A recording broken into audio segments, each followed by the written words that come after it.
nous donne les outils pour la francisation. Donc, on est vraiment mieux équipé qu'il y a 2 ans, 3 ans. Merci. Sébastien Desrosiers, Radio-Canada.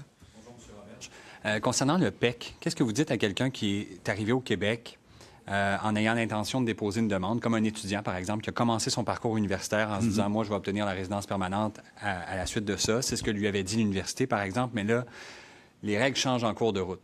Cette personne-là, ne croyez-vous pas qu'elle se retrouve aujourd'hui un peu démunie, ou en tout cas, comprenez-vous la déception de ces gens-là? Bien, je leur dis d'appliquer dans le programme de sélection des travailleurs québécois. S'ils n'ont pas déjà appliqué dans le PEC, je le répète, les dossiers qui sont déjà acheminés au ministère seront traités. Mais écoutez, il y a une autre voie. Les gens qui viennent ici, qui veulent faire leur vie ici, j'imagine qu'ils ont l'intention de décrocher un emploi. Je le souhaite. Bien, s'ils décrochent un emploi, puis qu'ils sont diplômés, bien, ils auront des points et ils pourraient être sélectionnés. Mais je ne peux pas le garantir à tout le monde. Ce n'est pas un automatisme. Je veux dire quelque chose qui est une évidence. Je veux dire quand même, devenir résident permanent, devenir Québécois, c'est un privilège. C'est pas un droit. C'est pas vrai que si 1 million de personnes veulent devenir des Québécois et des Canadiens l'an prochain, bien, il y aura 1 million de nouveaux arrivants. Puis si c'est 2 millions, ça sera 2 millions. Puis non, ce n'est pas vrai. On se réserve le droit comme nation d'avoir une politique d'immigration. C'est ça l'objectif d'une planification. Donc on a une politique d'immigration avec une grille de sélection et je pense que toutes les nations ont ça.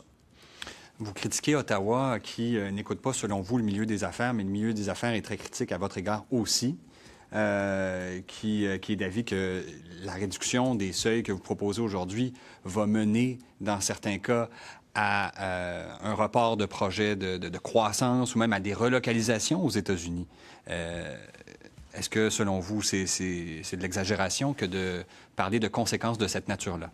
Bien, je leur rappelle aux bonnes paroles de Charles Milliard, qui était président il n'y a pas si longtemps de la Fédération des chambres de commerce du Québec, qui disait « Moi, je n'ose pas me prononcer sur les seuils parce qu'il n'y a pas de logement.